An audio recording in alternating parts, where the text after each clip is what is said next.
Hello guys and welcome back to my channel. It's Victoria and today I'll be reviewing a new favorite of mine, The 40 Rules of Love by Elif Shafak. It's a book that is deeply rooted in love, faith and transformation, and it sort of dabbles between multiple timelines: 13th century Persia, where we follow Shams and Rumi, and then modern day America, where we follow the life of Ella Rubenstein, a Jewish housewife.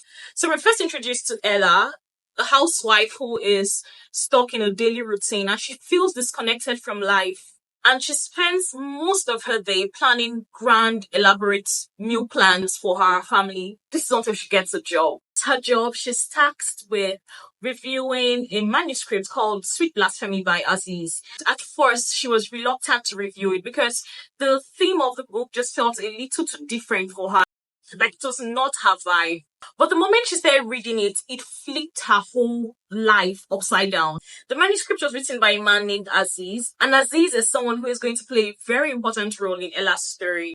So, the 40 Rules of Love stated in this manuscript she's reviewing and the teachings of Shams sorts of challenges every day she has come to know about life, love, and faith. And let me tell you, it was really amazing, sort of noticing the mind shifts begin to happen as she's being exposed more to the teachings of Shams. Now, there are two stories, or should I say two minor encounters that stood out to me the most. And by minor encounters here, I mean people who encountered Shams, how they perceived him, how they reacted to him. There is Desert Rose and there's Kimia. Desert Rose has such a raw and beautiful journey. She's someone who has endured so much trauma, so much grief, and so much pain. But this is until she encounters Shams. Prior to encountering Shams, she was sort of already contemplating her life decisions.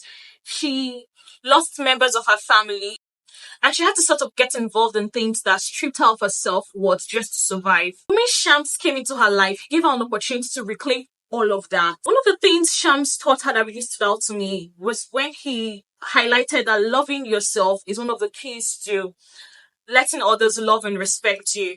And I'm going to quote it directly. He said, if you want to change the way others treat you, you should first change the way you treat yourself. Now, on to the next story, there's Kimia. Kimia is a 15-year-old girl who is very gifted in the spiritual sense. She communicates with dead people. She is adopted into Rumi's household to sort of learn from him. Her man told her parents to let her go study because of her gift, and he noticed that there was something different about her. So her story starts off with so much potential. She is so bright, she's so ambitious. I mean, studying under a religious leader who is well respected in a time and age where it was frowned upon for children to do that, when she would have been preparing to get married, was sort of inspiring to see. But this is until she encounters Shams and falls in love with him. And then she offers herself to be married to him at just 15. Who does that? And honestly, that part of the story felt really uncomfortable for me. And I completely understand that early marriage was the norm at that time. But it was really hard to read about her going into that situation. Shams was clearly not the marrying kind, because he just went about doing his wandering thing and just sort of existing on his own. And this broke him up because she felt rejected. She kept trying to get him to see her as his wife, but that just wasn't happening. And this rejection constantly broke her down to the point of death. Like, she had a very tragic end.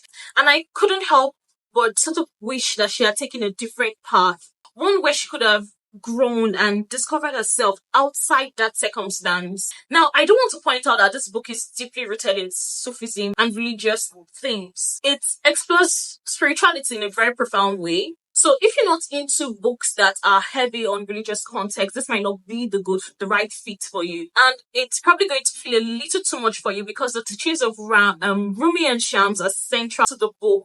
But if you approach cautiously, you would understand why they're actually very important. Now, I'll talk about the themes in the book. Love and spirituality are very prominent themes, but it also touches on themes like self-discovery, acceptance, tolerance, and oneness with something greater. Love in this book is shown as more than just romantic. It is shown as a path to understanding something bigger than ourselves. And whether it is Ella's journey of growth or Rumi's spiritual awakening, every character is on their own path of transformation. Like I mentioned earlier, the story sort of jumps between two timelines, Ella's and Shams. But I really enjoyed that because it added so much depth to the book.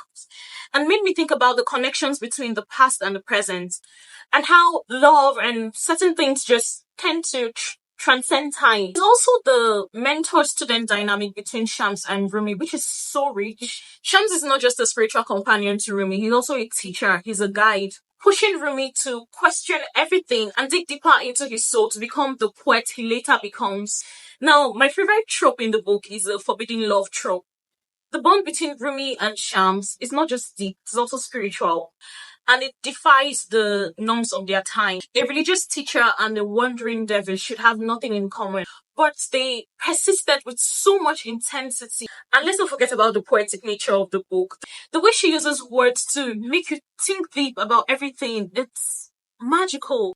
It felt like reading something ancient yet completely relatable. Overall, The 40 Rules of Love is a book that you're going to need to take your time with because it's slow paced, but not slow paced in a boring way. It's slow paced in a very intentional way.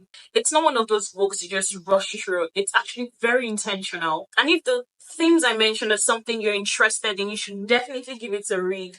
So that's all for today. I hope to see you in the next one. Bye, guys.